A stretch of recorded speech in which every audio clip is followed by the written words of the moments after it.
کسی زمانے میں ایک بادشاہ تھا جو بڑا ہی نیک اور خدا ترس تھا۔ اس کی نیکی کی شہرت دور دور تھی۔ ایک دن اس دارالحکومت میں ایک فقیر آیا۔ اس نے بادشاہ کی نیک مزاجی اور خدا ترسی کا حال سنا تو حیرت میں پڑ گیا۔ اس کی سمجھ میں یہ بات آتی ہی نہیں تھی کہ حکومت کا انتظام اور خدا ترسی ایک جگہ کیوں کر جمع ہو سکتے ہیں۔ حکومت تو بڑی ہی دنیا داری کا مشغلہ ہے۔ یہی دیکھنے کے لیے وہ دور دراز کا پیدل سفر طے کر کے آیا تھا۔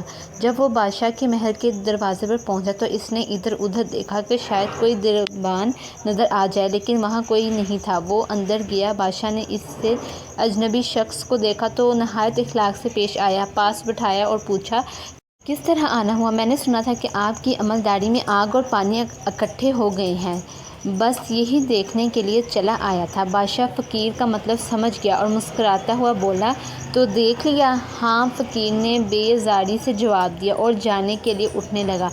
ٹھہریے شاہ جی، بادشاہ تیزی سے بولا، ابھی آپ نے نہیں دیکھا ہے۔ ٹھہریے، میں دکھاتا ہوں۔ یہ کہہ کر بادشاہ نے سارے شہر میں اعلان کرایا کہ آج بازار خوب سجایا جائے، ہمارا ایک مہمان آج بازار کی سیر کرنے نکلے گا۔ بادشاہ کے حکم کی دیر تھی، بس آنن فانن بازار سج کر دلہن بن گیا۔ اب بادشاہ نے فقیر کے ہاتھ میں پانی سے بھرا ایک پیالہ پکڑا دیا اور جلاد سے کہا، جاؤ انہیں پورے شہر کی سیر کرا دو، اور جہاں کہیں پیالے سے ایک قطرہ بھی پانی کا زمین پر ٹپکے انہیں فوراً وہیں قتل کر دینا۔ جب فقیر کو پورے شہر کی سیر کرانے کے بعد بادشاہ کے سامنے پیش کیا گیا تو وہ پسینے میں شرابور تھا۔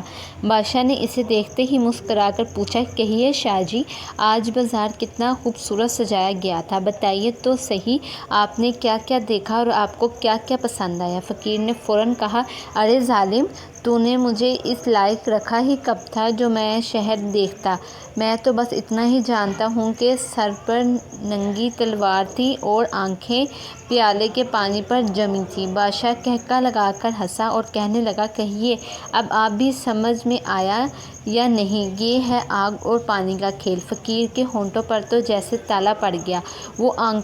وہ آنکھیں پھاڑ کر بادشاہ کو دیکھنے لگا۔ بادشاہ نے پھر کہا، ہاں، یہی راز ہے حکومت کے انتظام اور خدا پرستی کے یکجا ہونے کا۔ اگر خدا کا خوف دل میں ہو اور اپنی ذمہ داری پر نظر جمی ہو تو کی کوئی دلچسپی تمہیں دین سے غافل نہیں کر سکتی۔ دین ذمہ داریوں کے پورا کرنے کا نام ہے، ان سے بھاگنے اور گاڑوں اور بیانوں میں پناہ لینے کا نہیں۔